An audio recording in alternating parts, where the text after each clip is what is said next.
Hello.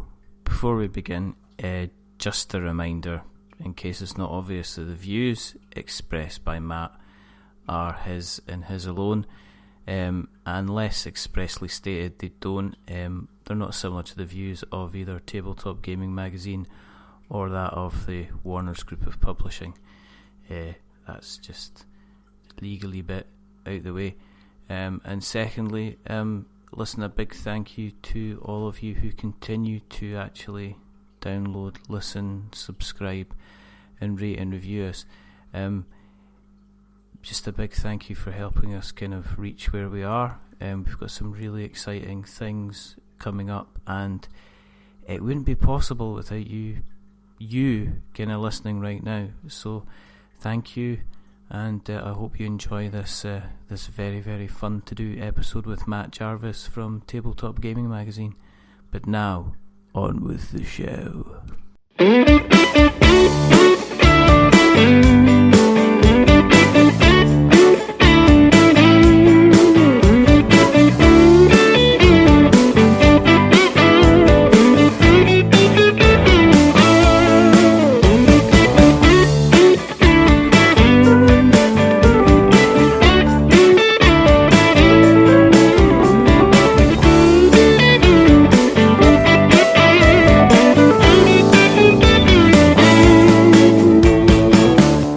Hello and welcome to We're Not Wizards. My name is Richard. I will be your host for this evening. And joining me this evening is a gentleman who we spoke to a little while ago.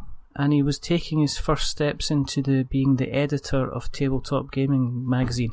It is the one, the only, the recently birthdayed boy, Mr. Matt Jarvis. So good evening to you, sir.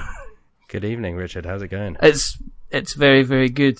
It's very, very good. It's hot. I'm a good 9.5 this evening. I mean, that kind of happens. That kind of happens now and again. But yeah, I must admit, it has been.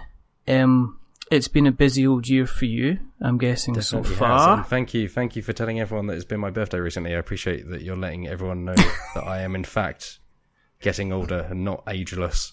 Listen, if we could compare ages right now, I'm probably still old enough to be your dad. So let's kind of get that out the way. You know, I was kind of born in the 70s. I'm pretty sure you were born well after that. So I won't even name a year. I'd rather stay an enigma as far as age is concerned. But yeah, so last time we spoke, you hadn't long kind of taken over the role as editor of Tabletop Gaming Magazine. That's right. I think I was a couple of weeks in, if that. Yeah.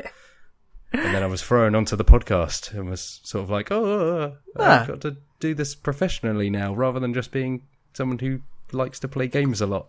Yeah. Now I have to talk about them, and people will hear and go, "That guy sounds, questionable." Well, I've been blagging it now for about 18 months, and I seem to be getting away with it.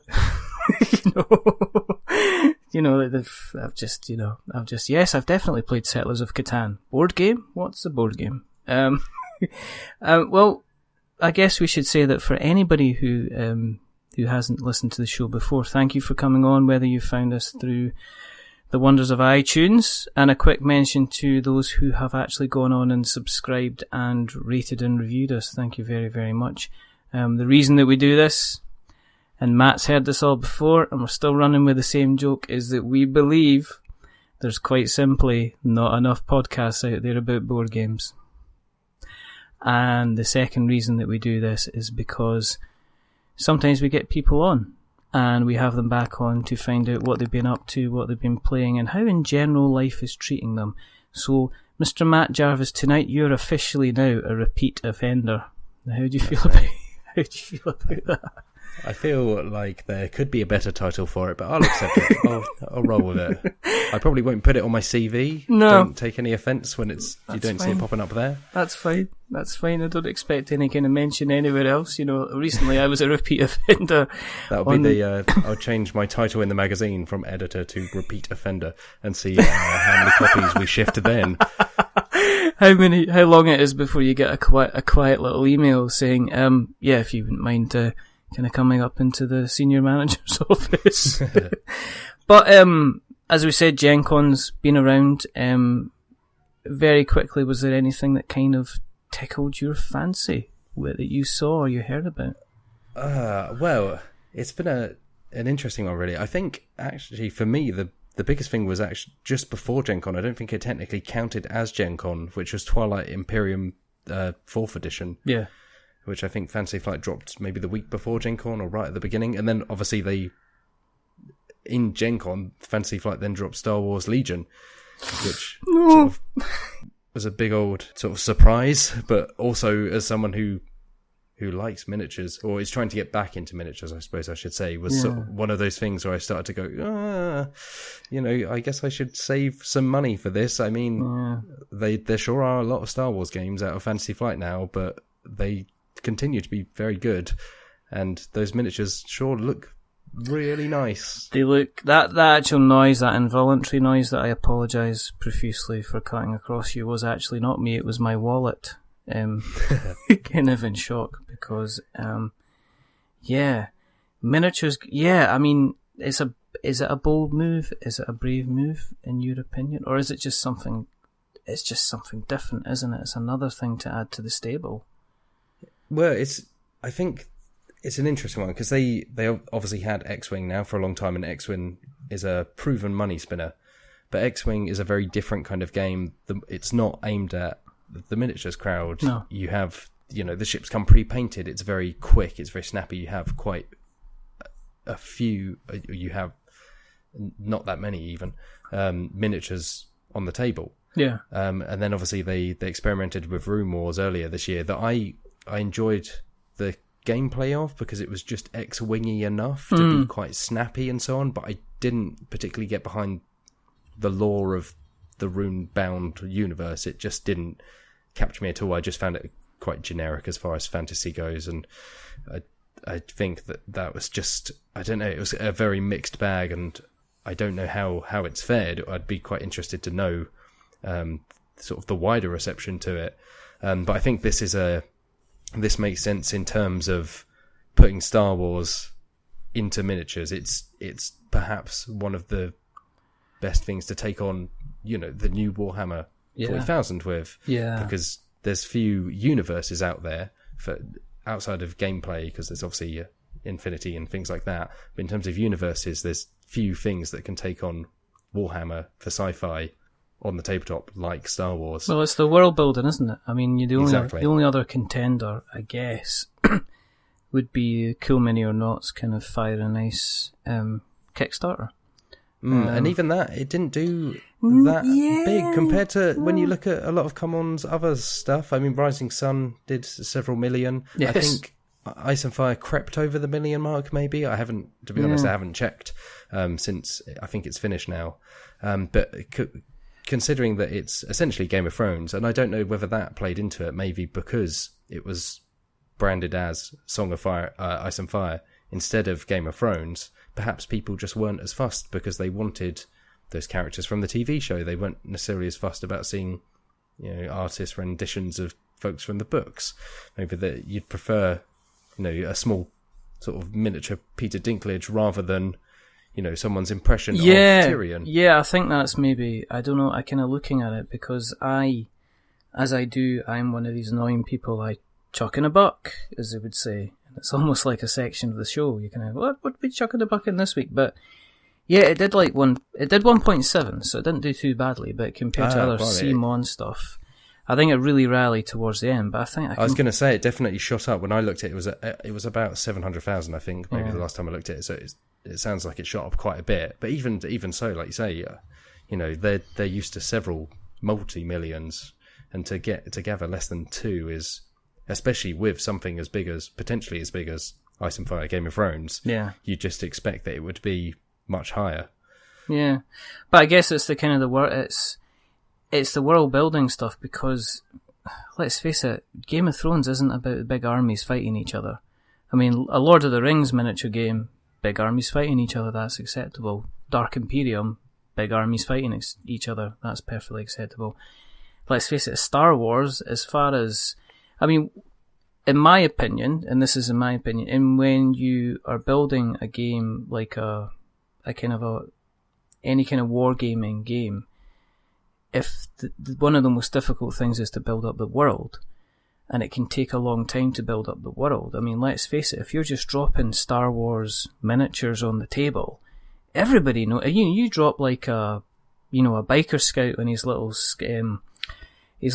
kind of bike thing from Endor, everybody knows what that is. If you drop an AT-AT on there, everybody knows what that is, kind of thing. If you drop Vader or Luke, everybody knows the kind of the backstory, so the world's kind of there. It is kind of like and you're probably too young for this, but I remember distinctly playing war games with the original Star Wars figures when they came out in the early 80s.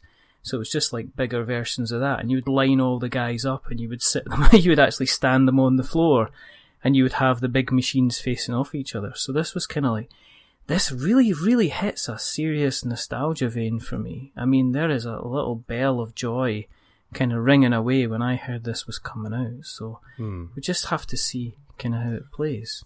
I do wonder about the fact it's not painted though, because a big draw of X-Wing is because that a lot of the Star Wars crowd are the kinds of people who don't necessarily have time to paint a lot of miniatures.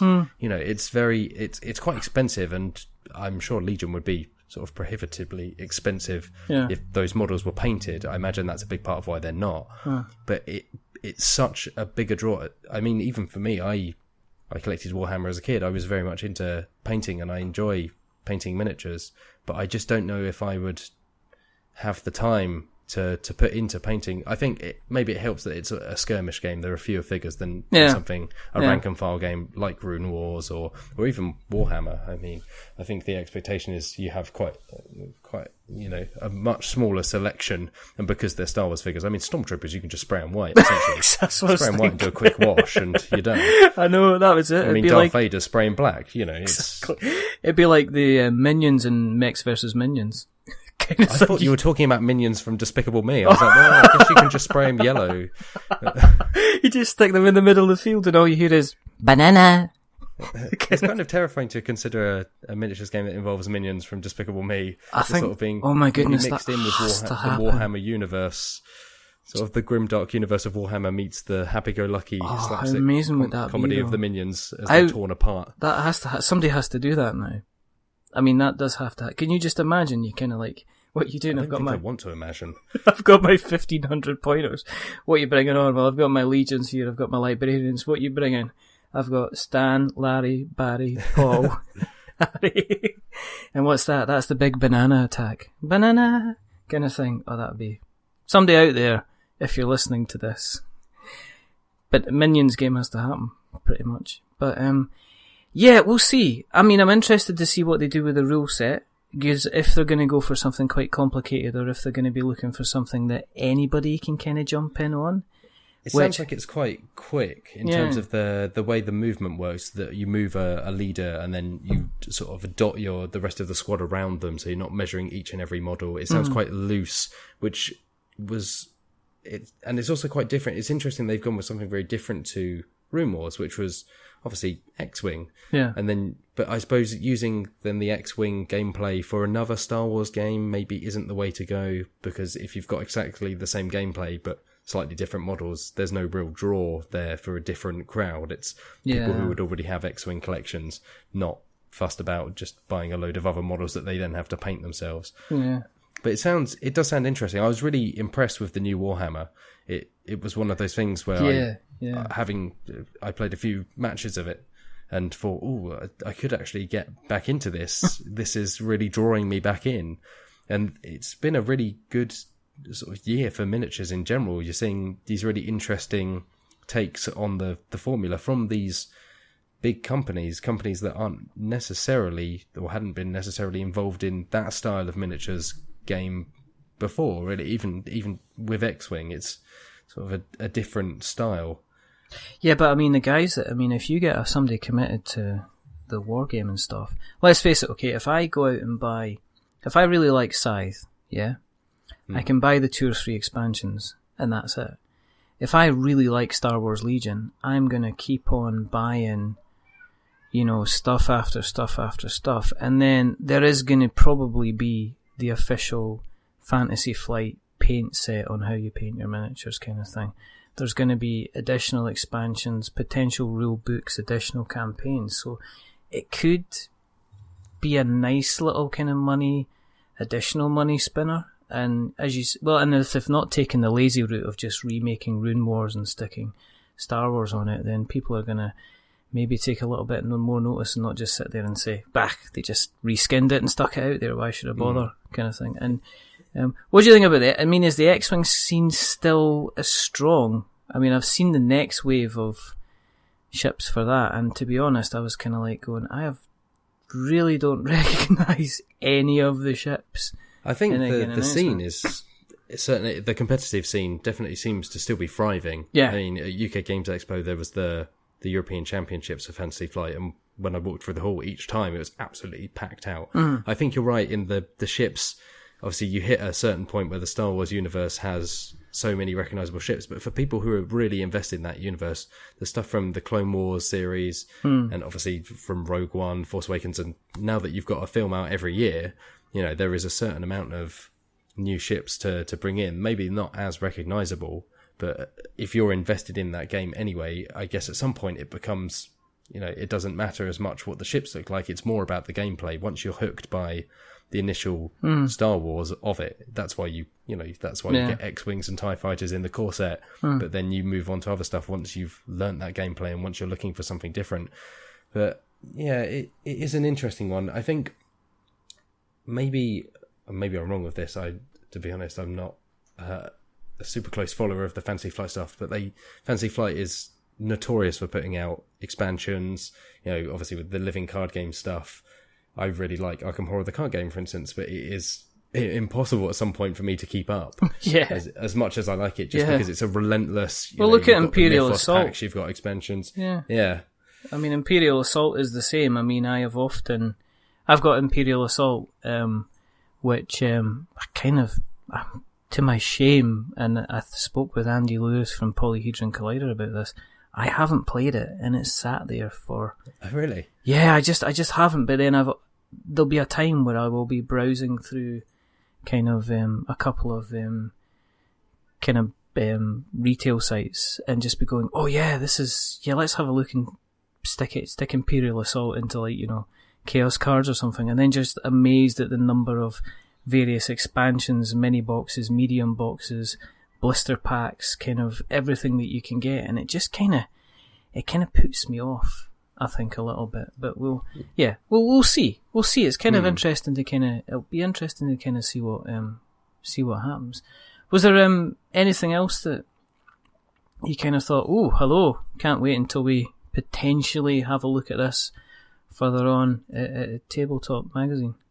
Well, I was actually quite lucky to have a few things I think that were either launching at Gen Con or sort of being shown off at Gen Con come in for the next magazine. So Unearth, the next game from Brotherwise, who did Boss Monster, yes, is sort of a dice roller, dice placement game. And I played Boss Monster, and as someone who likes video games, enjoyed the idea of it. And, yeah. But didn't necessarily stick with the gameplay. The gameplay was interesting enough, but it was quite straightforward. It sort of lost me after a little while. But Unearth, I've been really, really enjoying. I mean, it's dice, so it's all down to luck at some point, and that can affect how the game flows quite a bit. But I think they introduce enough interesting sort of decisions and options where a lot of the luck side of it is negated, or at least there's some flexibility in terms of, I rolled low, so I can pick up a stone and sort of create these wonders, or I can roll high and try and take,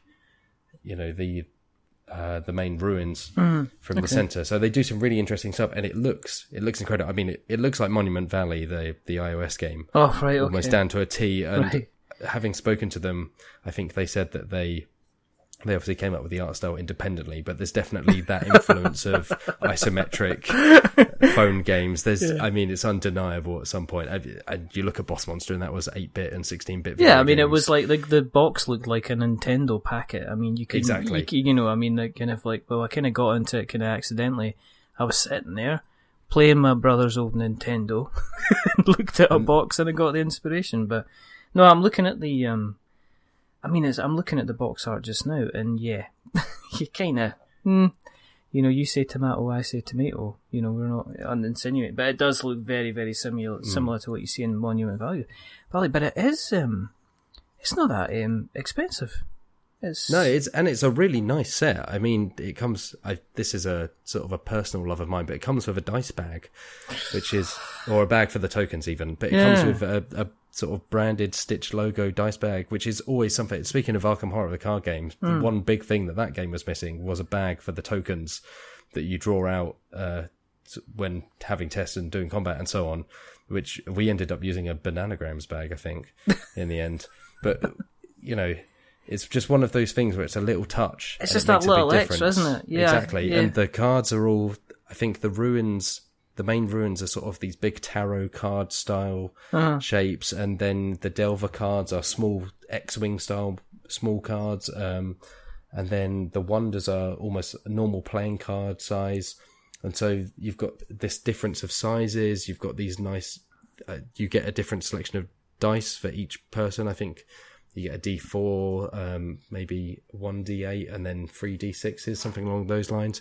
It's just a good-looking game, and it plays really well. It's not the deepest game in the world. It's not gonna, it's not gonna keep you hooked for hours and hours and hours. But we keep going back to it, and it plays pretty snappily. You can play it in about half an hour or so. Yeah, and it's just a real fun game to enjoy. Yeah, sometimes you just need that. You need that half hour kind of nice little snappy game that you can just stick down in front of the table and have a quiet, quick kind of playthrough. We don't need to and this is becoming that for us. Yeah. Did you, the other one that's kind of caught my interest in a related kind of level is Dice Forge, which seems to have come from nowhere. It's come from nowhere. It's brilliant. It's a great little game. It's speaking of good-looking games, Dice Forge really looks the business. Yeah. And it's another one that, because when somebody was saying, all right, okay, I'm trying to think who it was. I think it was maybe somebody posted on, I think it was Board Game Spotlight, James Hudson's group, and they says, oh, here's Dice Forge. Haha, look at this, the artwork. Speaking of borrowing or being influenced by artwork, it looks like the artwork from The Dark Crystal, the Jim Henson movie. Yes, yeah, the cover art is very Dark Crystal-y. Yeah, so... there was actually, I think it might have been on Board Game Geek, there was a really good designer's diary or something from the artist, or maybe it was on the Dice Forge site itself, but it was going through how they came up with the artwork for the cover. It was quite interesting just to see the process of, I think they went through something that looked very different, and then eventually ended up with the crystal design. But it was just this really interesting look behind the scenes of, you don't necessarily think about how board game art is sort of constructed, not just through the process of painting it, but the way it's designed to entice people to give certain aspects of the gameplay, to get that all across, but in a picture.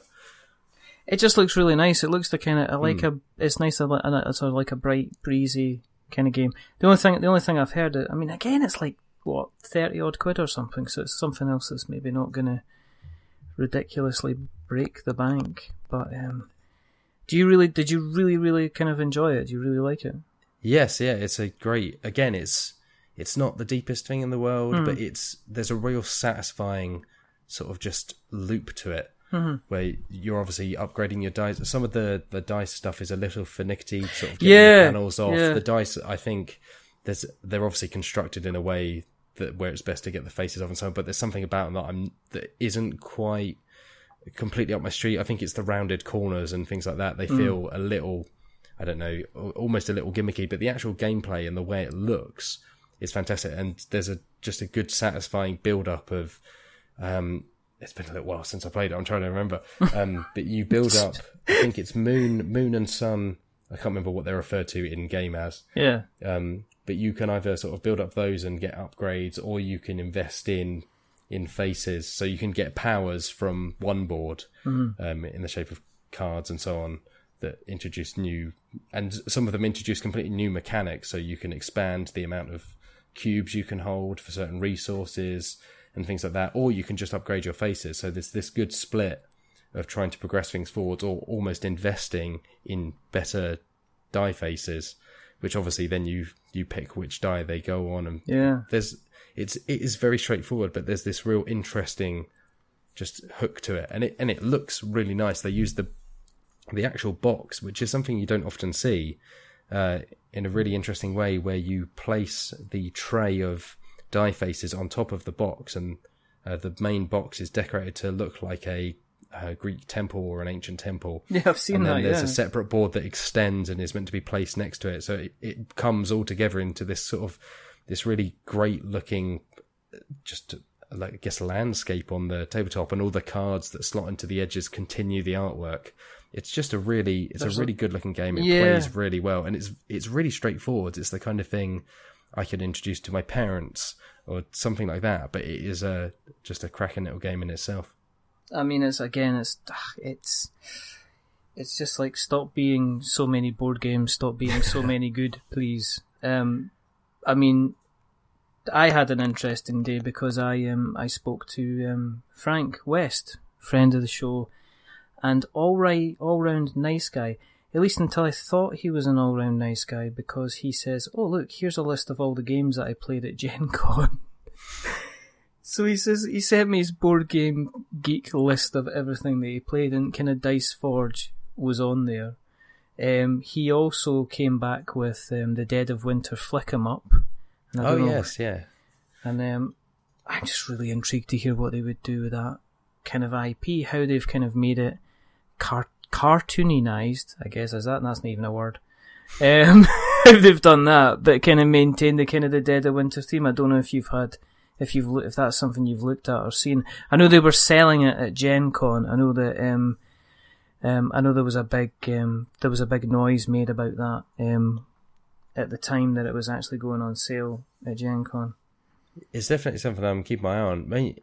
I mean, it's just interesting. I'm a big fan of Dead of Winter. Again, I just think it's I introduced it to a friend who's not very into board games, and he was sort of hooked. And so, years after playing it originally, this had been a while since I'd played it, and it was quite easy to get back into it. It's a very satisfying game because of the crossroad stuff and because of the way the dice are implemented. But it's not something you often see where board games are crossed with each other in this way, and it's just interesting to wonder what could come next, I suppose. And like you say, it's not necessarily an obvious combination. Flick 'em Up, which is a dexterity game that's quite cartoony, spaghetti western, and then Dead of Winter, not a complicated game, but probably more complicated than Flick 'em Up, that involves dice rolling and more of a storytelling element.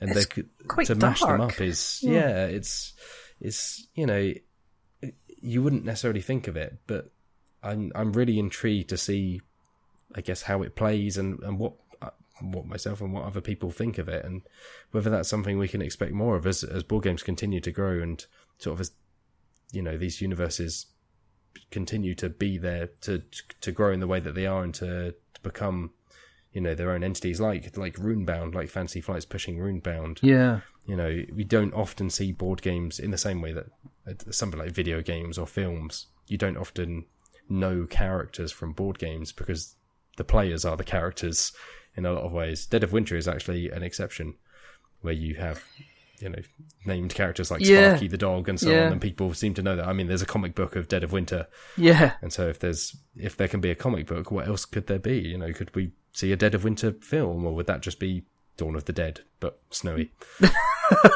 It would be the sad version of Shaun of the Dead, where everybody was just like really sad, because that's what seems to happen. It's like, oh, you found a birthday card and a birthday cake. Oh, it was rotten and full of rats, and the rats ate your eyeballs. And it's like, thanks John Gilmore for bringing that joy into my life.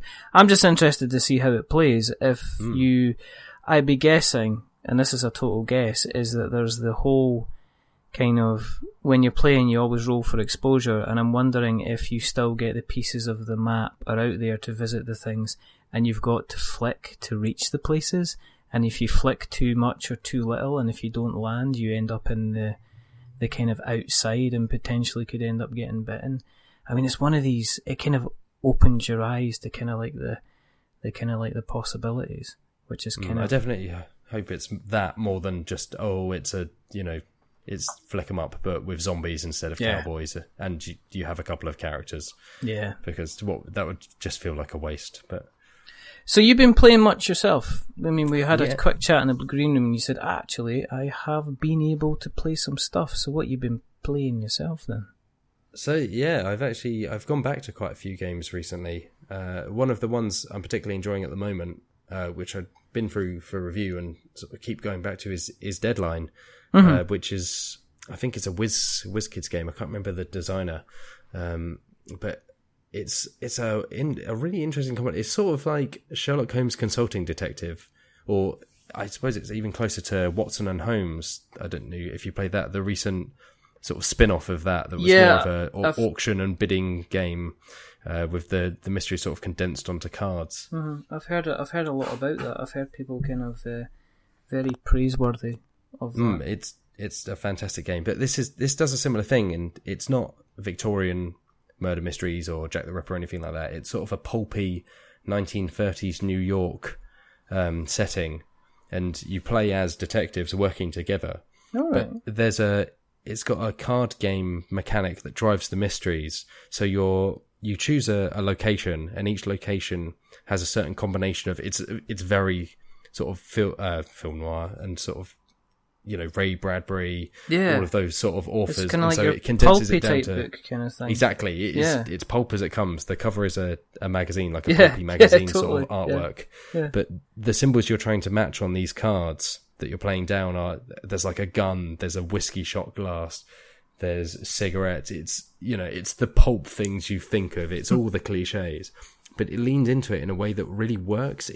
I think I haven't actually played the Grizzled, that co-op card game, but I understand it's similar to that, where you're placing them down and they have to overlap in a certain way for your cards to be allowed to be placed down. And once you get a certain combination for each area, you can then read the bit of narrative on the back. All right, okay. And so the idea is you go through these cards, and they unlock different locations, different people to talk to, and then at the end you have this consulting detective style series of questions where you then have to look at all the clues you've gathered, look at all the evidence, and try and work out the main mystery. So the card game bit doesn't necessarily play into the actual solving of the mystery beyond just stopping you going to all these locations, you know, off the bat. It's a really interesting thing.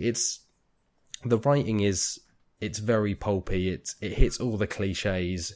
You know, it's nothing revolutionary in terms of the way it's written, and the card game bit isn't super complicated. It's quite, you know, it's very similar with each case. I think there are 12 different cases that each have specific locations and outcomes and so on. But it's just a really good game. We keep sitting down with it it plays in about 45 minutes, so it plays a lot quicker than a lot of the consulting detective cases, which can stretch on and stretch on. And you also get powers for your detectives. You sort of get a once per game power. All right, okay. And things like that. And if you run out of cards or you can't go, you can end up playing plot twists, which are sort of ongoing effects that can be good, can be bad, and things like that. But it's a really interesting mashup, and it's just fun. You know, the mysteries aren't particularly complicated. They're nothing near consulting detective levels, and that, in many ways, that's often a good thing, because you don't get the same leaps in logic in most of them that you do in Consulting Detective, where you're like, well, we thought it was this guy, and actually it was this cat that happened to run past and knock this thing over and stuff like that. It was this hot dog, and it's like, hang on. Exactly, yeah. Did have hot dogs in Victorian England? What are you talking about?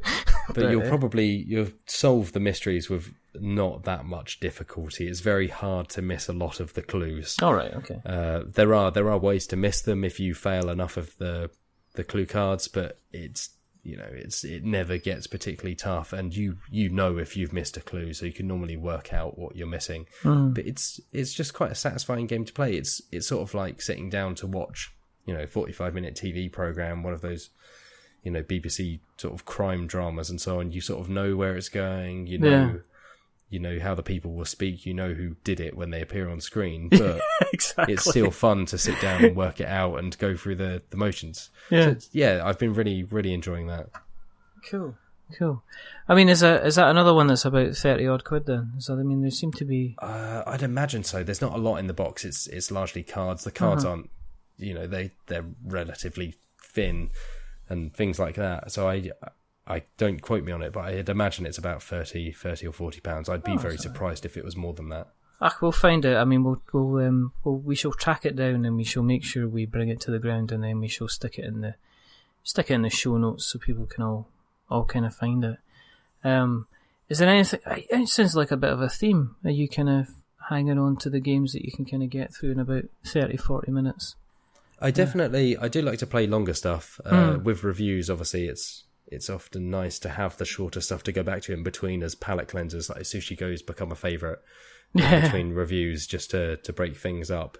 And recently we've been playing a lot of Medici, the card game. The Reiner Knizia, obviously sort of, I think, 90s classic, one of his auction games that was then condensed down into a card game. They sort of stripped out the auction-ness of it and just made it this... it's more of a press your luck.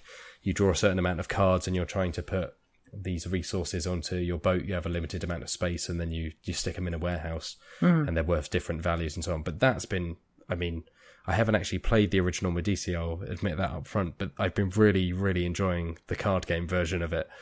And then, weirdly enough, we played Knizia's Modern Art, which is, again, an entry in the hallowed sort of auction trilogy. But I think it was actually CMON just put out a new version of it, a new edition that overdoes the artwork with actual artwork from real artists, and that's a really excellent little game. Nice, where you're bidding on this art, and everybody's money values are hidden, but you can push up the value of certain artists if more of their works are brought. So you can end up sort of playing the market in your favour because there are different types of auctions for each card, so you can bundle certain paintings together by the same artist, and that would obviously force their value to increase. Or you can do open auctions where you go until everyone else drops out, or you can do hidden auctions where people put the money in their hand and reveal it all at once, or single bid auctions. There's just a really good variety, and you go through these different rounds and the artists build up values depending on where they place how many of their paintings are sold during each round. It's a really solid little auction game, and it's the presentation in the new edition is just fantastic. Like, the screens that each player has to hide their money are sort of styled on different galleries. So there's, like Paris Modern or sort of the New York gallery. I assume that, I don't think they're real places, but there's a good variety in there. Yeah, that's been really good. As we said at the top of the show, you've been kind of doing the editing for almost a year now. There seems to be more and more board games kind of kicking about, or either that, or there seems to be more exposure to them. Are you finding it, as an editor, is it easier to fill up a magazine in terms of the amount of games you can cover, or is it more difficult because you have to be kind of pick and choosy about what you are going to cover? In terms of, like, I mean, I suppose even like things like the new hotness and stuff like that. I mean, is your job getting made easier, kind of like that, or are you kind of like, oh, I don't know, do I do this or do I do something else, kind of thing? It's definitely both. I mean, it's especially with board games because they're so varied. You obviously have certain designers, certain publishers that you follow. I mean, Fantasy Flight, a lot of the Fantasy Flight stuff is going to be big releases. They are the biggest company in board games, so you'll follow that stuff. You'll try and speak to those designers, but then there'll be stuff that comes completely out of nowhere, first-time designers, sort of first-time publishers, that's really, really excellent stuff, and you obviously want to be on that as well. And so in terms of the amount coming out, I think, I mean, as far as I remember, there's rarely been more board games coming out than now, and rarely have they been just of such consistently high quality. It's shocking how high the bar continues to be for board games. So that, in terms of having stuff to talk about, there's definitely never a lack of stuff. Yeah. But you're right in terms of having to be picky. We have sort of a lot of smaller designers come to us, people who are putting out their own stuff, because, again, it's never been easier for people to start up a Kickstarter, make 5, 10, 15 grand and bring out a game. And a lot of those games are, great to excellent, but it's really hard to know that before they're out. And so often you find yourself either trying to preempt stuff and almost having to take a risk on some things, and obviously it helps if you get it in and you play it and you're like, okay, you know, we feel this is a really cool game that other people should know about. I mean, that's partly why the magazine exists, to help other people filter through it, or if they don't have the time to go browsing through Board Game Geek or Reddit or whatever, to pick up the magazine and use it as a quick reference of, okay, here's what's coming up, here's what's come out, here's what at least these guys think. But we definitely have to be picky. Like I say, we have people get in touch, and a lot of the time it's you know, we would love to cover a lot of the smaller folks, and we definitely do. That's something I'm really keen to do, is to cover the sort of one person designers or studio, like, well, you had designers. You had Bez on the show, as we spoke about in the green room. Yes. The force of nature, that was Bez, who came on here recently, and she completely overtook the show.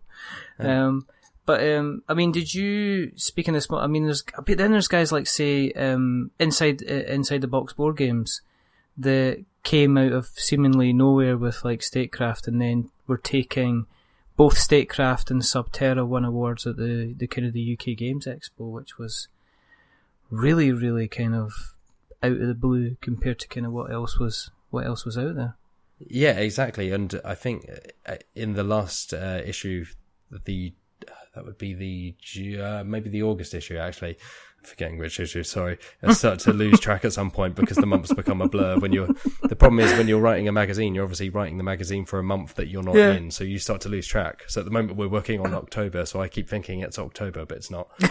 So it's the August issue, I believe, with the Starfinder cover and the Free Walking Dead promo card, if anybody wants to go pick it up. Oh, sorry, what was that? That was the Free Walking Dead promo. Walking Dead promo card on the front of the latest issue of Tabletop Gaming to get the plug in while I'm here. Oh, that's it. But it's the magazine with the Starfinder cover. In there we have a review of Subterra, and we have a chat with Peter of Inside the Box and Tim, who's the designer of Subterra.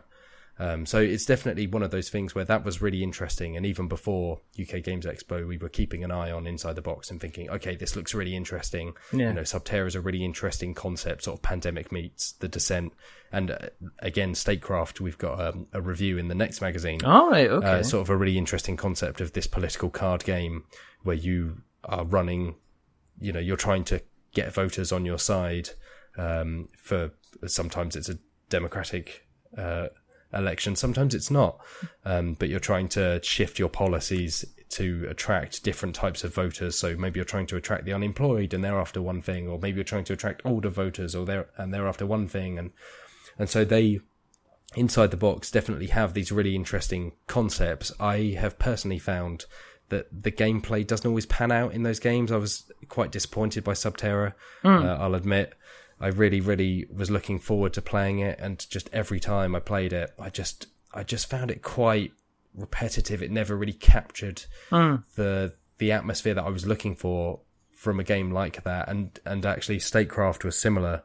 Again, the review will be in the next magazine, but Statecraft has a similar thing where I really like the concept, but in terms of the way the game functions, it just didn't come together for me. It didn't capture the theme correctly. It didn't really get that atmosphere of a political race across in the right way. And also it felt just kind of a bit inconsistent at points, where a lot of the time it would be quite enjoyable and you'd be capturing voters, and then you'd be sort of hindering your rivals with certain events and certain actions, and then that stuff would either drop off or it would become overwhelming because the way the deck functions is sort of, it's very random and again inconsistent. And so, but Inside the Box, that's not to fully criticize those games, because I think there's definitely value in games that aim for really interesting and ambitious concepts, even if they don't always pan out in terms of gameplay, which is often the case with smaller designers, with smaller studios, who don't always have the same, everybody's got to start somewhere. And I think starting with something that aims high and ultimately falls a little bit short is better than something that's just, another Cards Against Humanity's clone, or just trying to be Exploding Kittens again. And we have that stuff. We have people who make those games too get in touch, and that's, some of them will be interesting, and we'll take a look at them. We'll judge everything fairly, but I think it's definitely more of a boon to have a game where you can look at it and go, okay, this is completely different to something that's out there. Maybe it doesn't all come together in the end, but at least they tried, and that's exactly what we want to celebrate alongside the big blockbuster releases. The next Star Wars game, the next Twilight Imperium, the Fallout game, all of this stuff that is going to be of a certain quality. Fantasy Flight, even when they're not firing necessarily on all guns, always have a certain level of production. But there's definitely something to be said about the smaller teams out there, or smaller just lone people out there who are trying to do something great with what they have, and to look at that stuff on the same level as those big polished, mega releases. Well, we've got the Grim Forest coming out very soon. That I think that won the kind of the overall number one hotness at Gen Con. That's James Hudson's game, and that just looks polished beyond belief. I mean, we'll see. We'll see how it plays. I mean, opinions are important. We had Rory Summers on recently, and he's a big advocate of Subterra. He loves it to pieces. And you got a different view. I played Terraforming Mars the other week, and I kind of walked away wondering what the hype was about, to be perfectly honest. I mean, that's the reality of games, right? People have different opinions. It doesn't discredit one, it doesn't discredit the other. I think, it's better to have different opinions on one game rather than one game where everyone's just like, oh, this is, if everyone considers something to be great, I think people become a little bit jaded, and ultimately nothing is for everyone. Or you end up taking a risk, don't you? I mean, you end up with a video game industry kind of situation where the only guys that seem to be taking risks are this kind of maybe the small developers. So when a bigger developer comes along and does something different, everybody applauds it like it's the next best thing kind of ever. I've been hearing that about Hellblade recently. And you'd think that nobody else had done a video game before, the way that some people have kind of been talking about how it kind of tackles certain subjects. But I don't know if that's to do with the staleness, and I would rather have people taking the risks and going out there and saying, look, here's a game with dice that you can change the faces on the dice, or here is a game that you can do potholing, or here's a game that's all about you being three little pigs building your houses. So it's all kind of interesting, but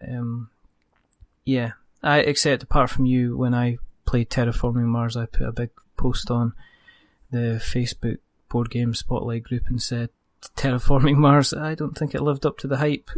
And then I just lit the touch paper and stepped back. And I just had people saying your opinion is wrong, and it's like, well, no, it's my opinion. It's kind of like, it's a decent game engine. It works really well for what it does. But there's games, I'm sure you're the same, there's games that you have played which have kind of wowed you, which you have sat there and went, this is fantastic. And I think Catacombs was one of them. Letters from Whitechapel for me was one of them. I don't know about you, if there's been any games you've sat down and just went, this is the best. I mean, certainly recently, so A Feast for Odin, I was blown away by. I think just the ambition of it. I mean, Rosenberg always delivers to a certain degree. You sort of know what you're getting in a lot of cases, but it's just the scale of it, and the almanac that came with it that explained the historical accuracy of every single bit and bob in the game. That was just one of those experiences where we played for, I think, 3 odd hours, and it was just this sort of wow, look at what board games can achieve that maybe no other medium can.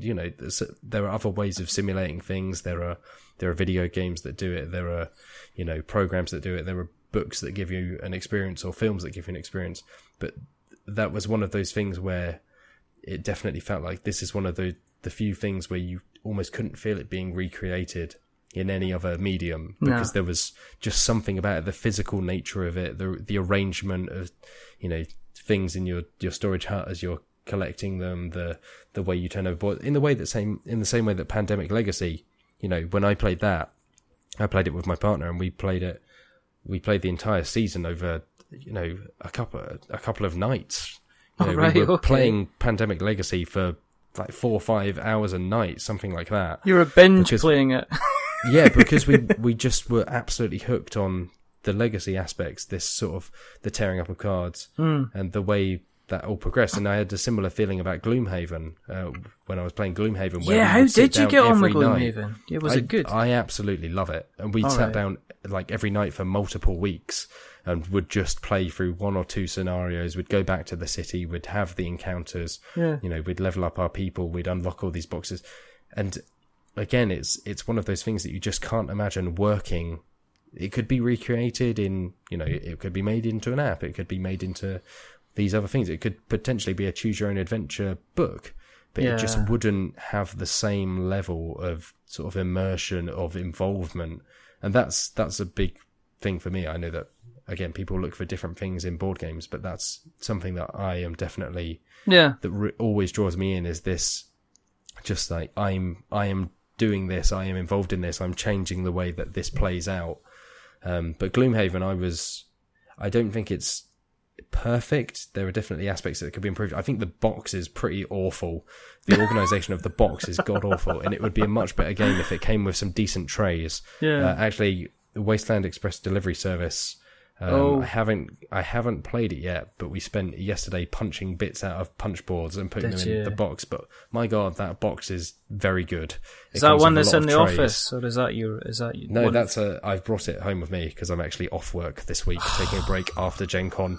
So I'm hoping to crack through quite a few games of that before I review it properly. But the box alone is really sort of doing my number. It's just, it's well organized. And again, I read a designer diary where they spoke about how they'd come up with the use of the trays and the way everything's divided up and so on. And it was to cut down on the setup time, which they had said was, I think they'd said it was about 20 minutes before, and they'd got it down to about 5 minutes, something like that. But Gloomhaven desperately needed something along those lines, because Gloomhaven, the scenarios aren't particularly long. Especially because of the way the exhaustion mechanics work. As you lose more and more cards from your hand and things like this, they're sort of time limited by the amount that your characters can do. But the setup became such a ball ache by searching through all this stuff. I need to find one more prickly bush, I need to find one more Inox guard. And it just became this real thing of, it would take 10, 15, 20 minutes to break out the box and set up.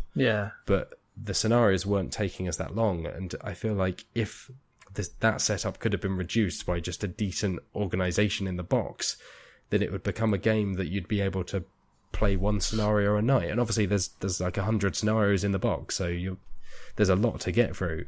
But if you could play one each night, almost like a TV show, then it would be a much more accessible game. But instead you've got to sideline at least 20 minutes to set up, to pack everything out, to remember where you were, get your character out, set up their stuff, and then add the time to actually play the game. And so, again, weirdly enough, that's one of those things that only relates to board games, right? Is the setup time. You don't have to do that with video games or a film. You just pop in a disc and you just crack open a book. And it's one of those things with board games that can often be a negative. And with Gloomhaven, I feel that was one of my only knocks against it, is if it had a decent organisation system, it would be a much stronger game. But the game itself, I think, is outstanding. I think it's a very impressive, just sort of, it takes those legacy ideas from Pandemic, from Risk, from even Seafall, which I liked and nobody else did. Yeah, you said that last time. Yeah, and I stand by it. But it takes those ideas and it uses them in a new way that doesn't just, ape off that work, but evolves it in a really clever sort of manner. And it also touches into the RPG side of stuff, which I enjoy a lot. So yeah, Gloomhaven I was very impressed by. Did you ever look at his previous game, Forge War? No, I haven't played Forge War. See, I mean, we joked. I mean, this is before you, Isaac, kind of hit us all with Gloomhaven. I think our 3rd or 4th episode of the show was we actually apologised to Isaac on Twitter because we promised we were going to play Forge War. And Forge War is a lovely set of like mini games.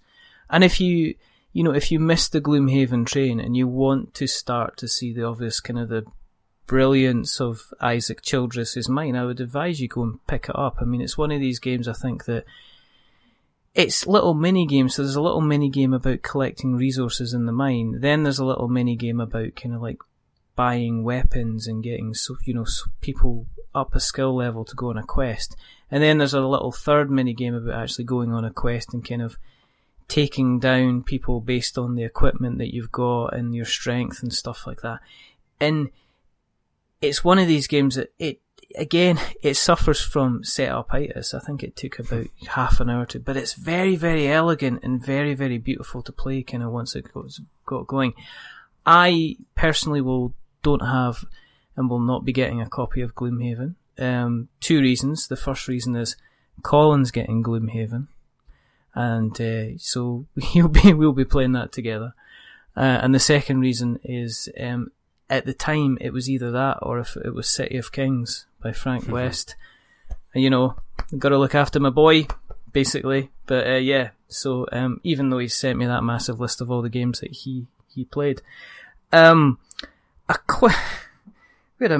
had a message from Chris Shepperson, who said he met you at the UK Games Expo when you stopped to play a game of Package, which was his Kickstarter. Yes, I really enjoyed Package. He was lovely. I also left my notebook at his stand.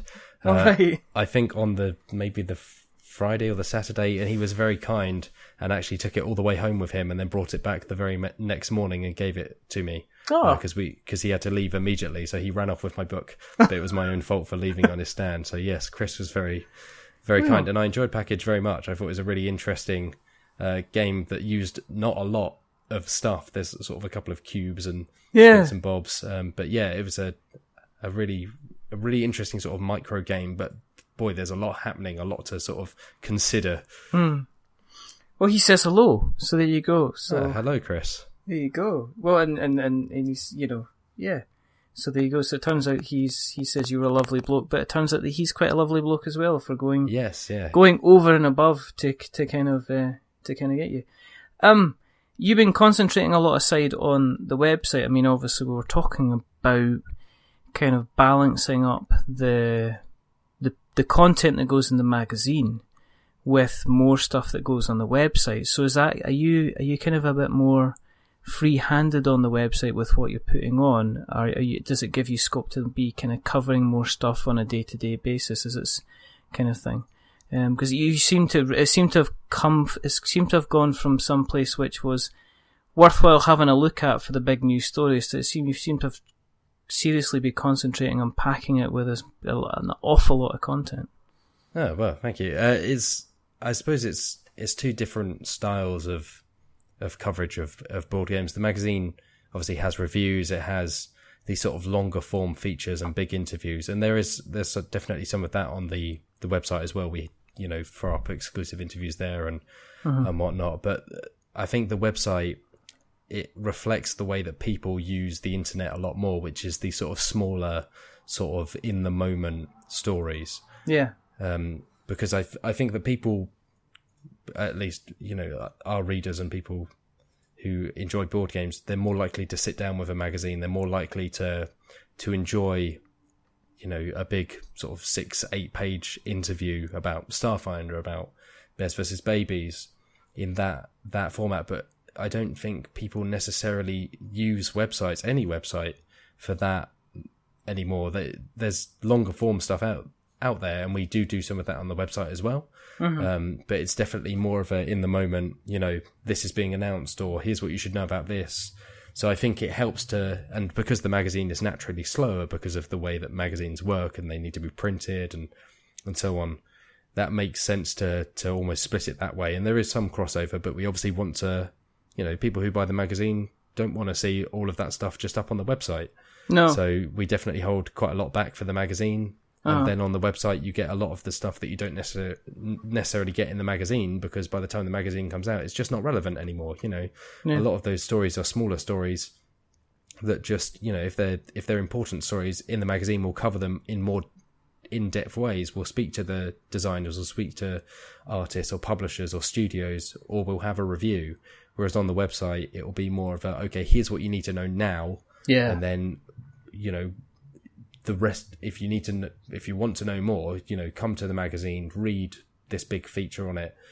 And so, and like I say, there is definitely crossover. Some of our reviews go up on the website once they've been once the magazine's been out a while, because again, there's no point in putting them up immediately, because we respect our readers most of all, because they're the people that we depend upon. They're the people that built us up to what we are today.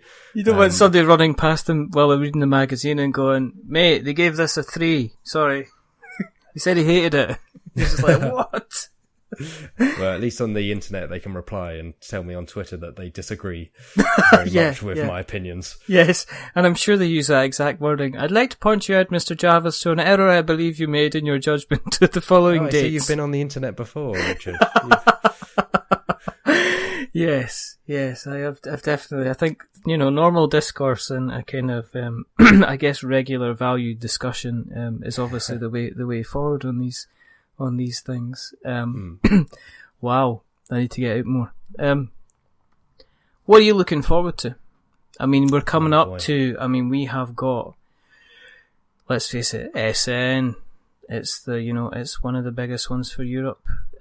What is going to create a little twinkle in the Jarvis eye? Oh, I was going to ask one more quick question though. How did the cat get on with the Gloomhaven box? Is it a yes or a no? Oh, she loves the Gloomhaven box. Really? She is a big fan of the Gloomhaven. Actually, we were playing Mansions of Madness earlier today, and that was a big hit with the cat. All right. In terms of if we're giving box scores from the cat, I think Mansions of Madness would probably be a 10. Gloomhaven might have been just a little bit too tall. She quite likes to sort of put her neck over so her head's hanging out. I don't know if that's specific to our cat or if that's just a cat thing. I don't know. So she sort of, and it's also, Gloomhaven is more of a rectangle, whereas something like Mansions of Madness is a square, and so when she curls up in a circle, perfect it fits. Yeah, exactly. So Gloomhaven would probably be sort of an 8 or 9, but in terms of, I think Mansions of Madness might be the best cat box we have. So is this going to become a regular feature? I think every time, we're just going to rate the latest boxes for cats. Box cat. That's an entire podcast on itself. You could just rate different things. No, I mean, I don't think. I think, let's face it, the only thing you could use a Fantasy Flight box for would be if you had like a small animal running back and forward, up and down the trench thing. I don't think you get much better than that. Because I remember the cover art that we used for your last episode was your cat sitting in the Mechs vs Minions box.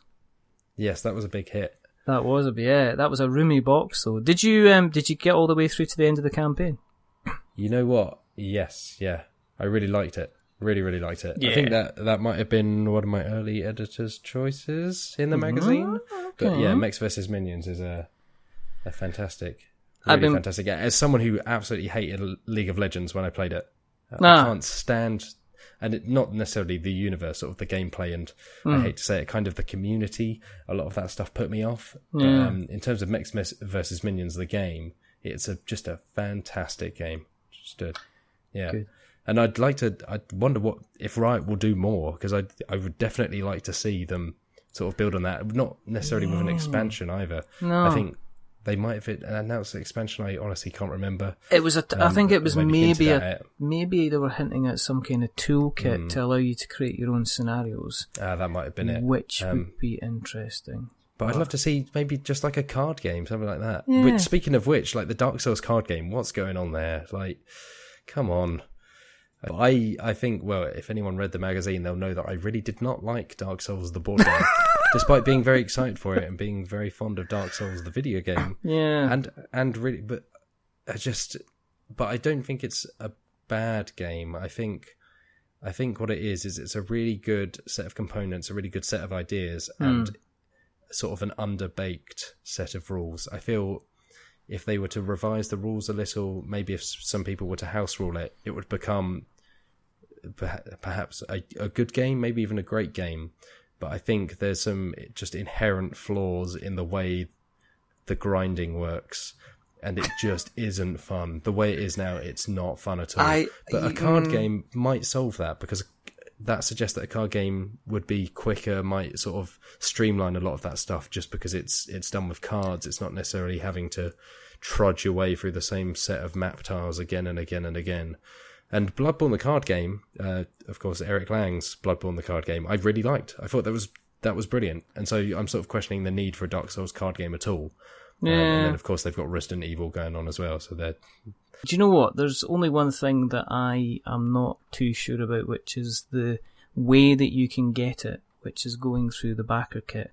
And also time, putting an extreme kind of time on it. I think the date. There is a different way to get it. You can pre-order it off their site, I think, directly. Right, okay. You don't have to go through the backer kit. I think it's £30, but they're only doing that for a couple of weeks. It might have shut. It might have shut by now. Yeah, I think so. I think it was until the. Yeah, so they're not days ago. kickstarting it, but I think if you back the board game, you can get it through there, but you can also just buy it directly off their site. But hey, maybe wait and see if it's any good before buying it. That would be my advice. I'm gonna go out and say I like the Dark Souls board game, but I liked playing it in single player more than I liked playing it in multiplayer.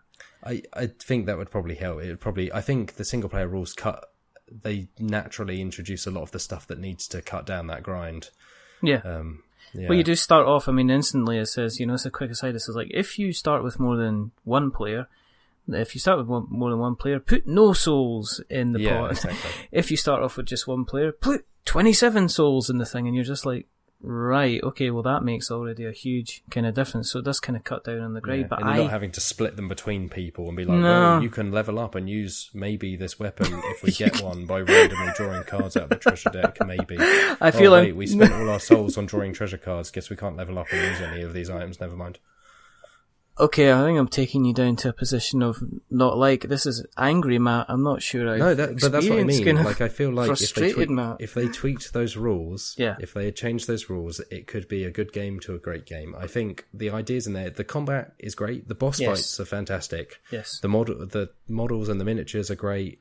There's a lot of good ideas in there, but I feel they're just very poorly executed. Yeah. But again, as far as it goes with the Dark Souls card game, it might be great. Bloodborne the card game was real good, and that was surprising for even me.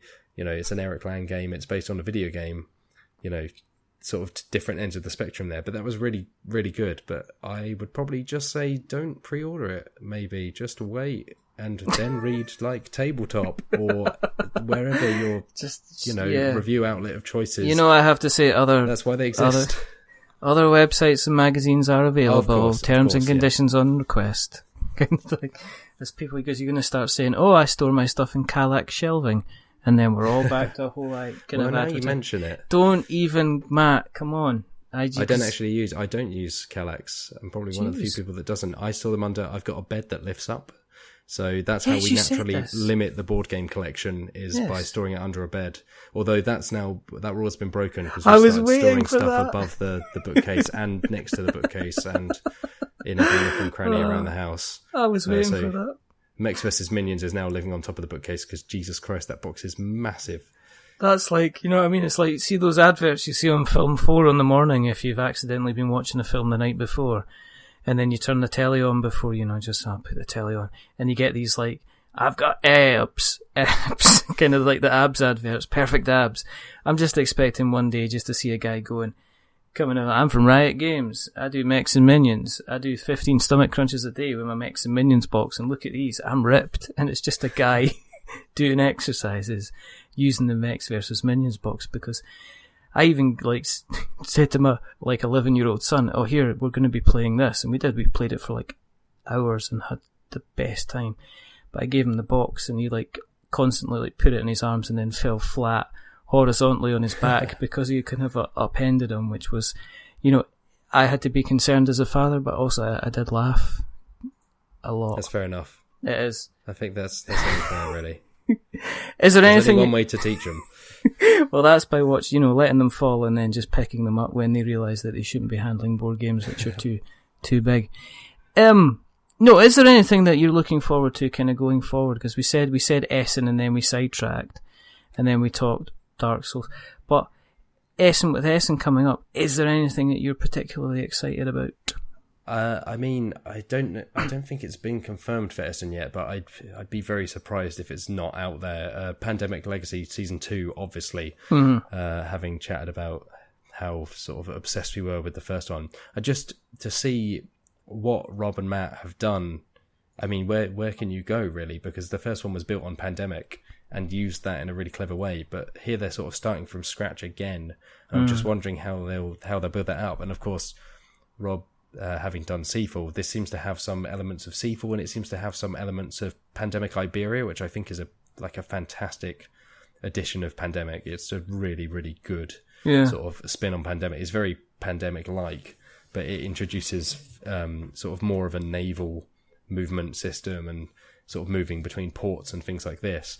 And so I'm wondering how much of that will come into Season 2, and just, again, like how far they can push it. I mean, it's been a couple of years now since Season 1.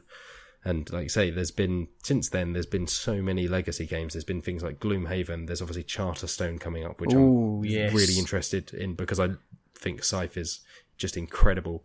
So I'm interested to see what Jamie Stegmaier does. But it's been delayed. Yes, yeah, it has. Yeah, which is a bit, due to sticky paper, of all things. So board games, right? No, yes, but you were saying Charterstone, other legacy games. Yeah, so just seeing if they've taken in sort of inspiration from people who have built on what they did with Season 1, or whether they had ideas for Season 1 that maybe they weren't confident enough in at the time because they didn't know. Obviously, they'd done Risk Legacy, but they weren't sure how it would pan out with Season 1, so maybe they're going a little bit sort of more wild now. But it's just, I mean, that's what the game's built around, right? Is the element of surprise, the element of seeing what comes up next and opening that next box and peeling that next sticker off, or destroying those cards and sobbing in a corner because it's all gone and you can't ever replace it. So that is very exciting. Are you going to take kind of like the editors kind of, are you going to be pulling rank when it comes to deciding who's reviewing Pandemic Legacy Season 2? Well, we try and go with, we've actually got a number of new reviewers joining us quite soon, sort of regular contributors to the magazine who you'll start seeing pop up more and more, also focusing more on stuff like RPG reviews and things like that, trying to get that stuff rolling more. But in terms of all reviews, we try and give them to people who know what they're on about, hopefully, and who are able to comment. And I'd like to think that, Pandemic, I'd probably say, is maybe, if not my favourite game, it's definitely right up there. So Mr. Jarvis, you're saying, I'm hearing. Of course, I don't have to make a case to anyone because I'm the editor and I can just, be an arsehole and be like, no, I'm doing it. But yeah, we'll see what happens. But yes, I am definitely hoping that I'm the right person for the job at the time. Oh dear, we're going to run the one man, one vote system. I'm the man, exactly. I've got the vote kind of thing. Here's my vote. Oh look, can you believe that? It's me. I'm absolutely so shocked. Here where I'll just take this kind of away. That's just, I can imagine. I'll be looking out for the review when it kind of hits. Is there anything else you're kind of looking forward to? So I've mentioned it a couple of times, but Twilight Imperium, I've never played Twilight Imperium. And I feel like it is a big, both in terms of size and also influence, a big hole, because it's sort of in my knowledge, in my experience, because I absolutely love Eclipse, and I absolutely love Diplomacy, and Twilight Imperium has always seemed sort of sort of a mashup between those two in some ways, and also its own weird thing in a lot of ways. And funnily enough, when I was at UK Games Expo, there was a copy of 3rd edition on one of sort of the cellar stands, and I looked at it a number of times and thought, should I go for it? And really and ahed for probably the 4 or 5 days I was there, and eventually didn't go for it just because there was a lot to cover from the show, and there was a lot obviously coming up. But this is the perfect excuse, I think, to get a copy of that, and whether I'm reviewing it or not, just sort of experience it, because from what I understand, it is a hell of an experience. Yeah, I've heard. So I'm very, I'm very curious about that. But I would like to go back to 3rd edition at some point and maybe see some of the changes if they seem significant. I'm not sure they seem that significant from sort of reading what Fantasy Flight's put out. It seems a little bit more streamlined, but I mean, they used to say 3rd edition had an estimated playtime of about 3 to 4 hours, and from what I understand, it was about 3 hours per person. Yeah, is more accurate. So I'm wondering, they now say it's 4 to 8 hours, I think, for 4th edition. So if that's accurate, if they finally sort of nailed that could be. That's still obviously a hell of a long time, but that's a day. It seems like it's been significantly sort of boiled down from sort of the monster it used to be. But like I say, as someone who likes diplomacy is notoriously long, and there's a lot of sort of backstabbing and chatting and so on. So that's not necessarily an intimidating thing. No. But I'm very curious to see what all the fuss is about, I suppose. Yeah, and I think the funniest thing about it is the fact that Andy Lewis from Polyhedron Collider was talking about playing Twilight Imperium 3 only to find out that the 4th edition had been announced. So exactly the same position as me. Everybody takes an interest in. Well, I say everybody. Everybody already loved it, didn't they? We were sort of on the back foot. Yeah. There's a load of people looking at this podcast going like, "Oh, we knew before you," and of course you did. Like, yes. There'll be a petition on kind of like change.org saying get rid of Matt Jarvis because he hadn't been playing Twilight Imperium. What does he know about board games? They'll be too busy trying to get IKEA to make a board game table.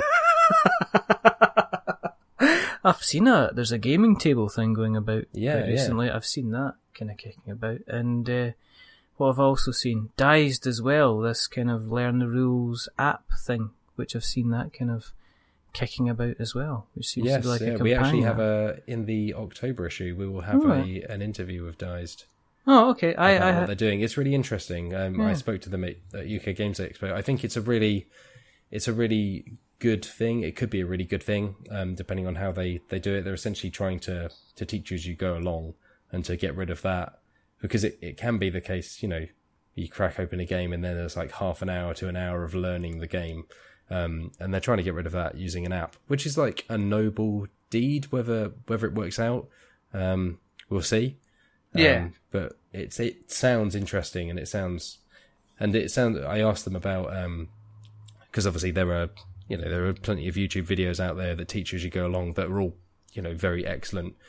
But it sounds like they're trying to take advantage of having like an app and things like that. So we'll see. That's not.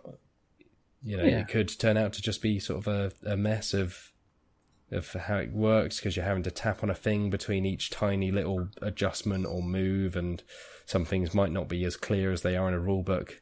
But it's interesting to see people using that stuff, given the rise of companion apps and these other sort of technology enhanced aspects of board gaming. Yeah. So. Yeah, I think they're Mike Barnes he'll be on the show around about the beginning of next month as well. So I shall ask him and see what he says. But we shall find out. For people that have listened tonight and want to keep an eye on what you're up to and what you're doing to see if you're actually genuinely into board games if you haven't really played Twilight Imperium 3rd edition. I'll openly admit that I have not. Where can they find you on the internet, Mr. Matt Jarvis? So they can find the magazine, which will probably interest them a lot more than me. They can find the magazine. You can find it at tabletopgaming.co.uk. Yes. And then there's obviously all the news on there. That's where you can subscribe to the magazine, or you can pick up individual copies. We're also in shops sort of around the world. So in the UK, you can find us in places like WH Smith or hobby stores.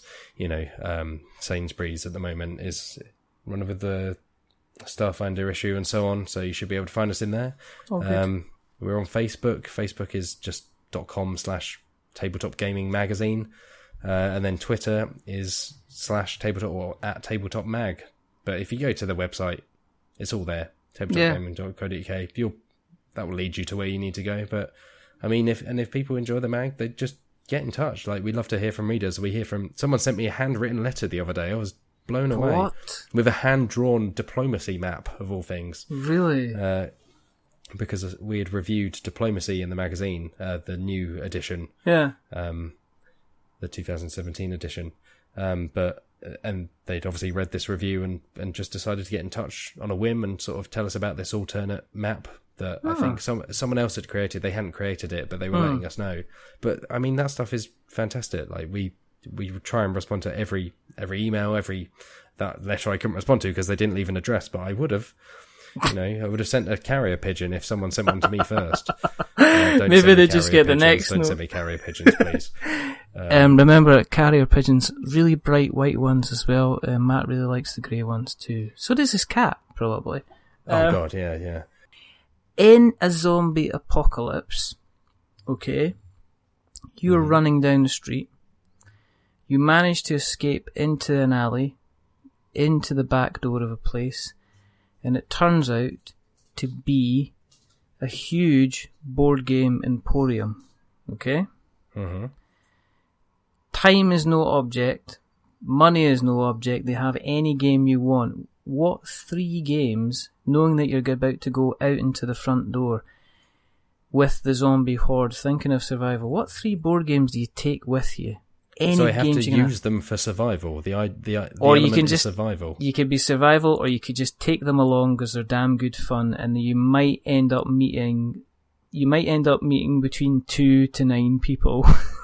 And also, tables are available everywhere, so you don't have to worry about table space. What do you take in the zombie apocalypse, Mr. Matt Jarvis? Well, you know what? Maybe picking up a copy of Twilight Imperium, but then you could split the box, use it as sort of body armor, because it's probably one of the biggest boxes around, right? Okay. So you could use that as body armor, right? Sort of get them away, and then I'm trying to think what you could use as a weapon. You need something sort of. Well, you don't even have to use it as a weapon. You can say that, or you just say 2 games you'd like to take with you to play. Or 3 games you like, yeah. But that depends on me surviving the zombies. I'm not sure that's a... So practical. Second game, Mr. Jarvis, got to hurry you, they're banging on the door. Well, that's the thing, like, if I get eaten, it's not like I can be like, well, at least I tried to play, Twilight Imperium, and I went out that way. It's not like I'm going to be like, oh... Second game, got to press you. They're banging through the door. Come on, quickly. Do you know, maybe Tzolk'in, is it? I don't know. Yes, there you go, calendar. right? Yeah, you could use the gears as weapons. Okay.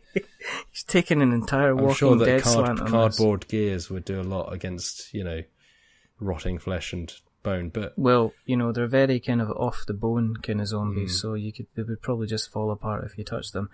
Final game. Oh, God. They've smashed the glass. Is this assuming that I don't have any board games at home? That they've all been eaten by zombies? You can get any board game you want. You can take one. Maybe I'd just take Pandemic.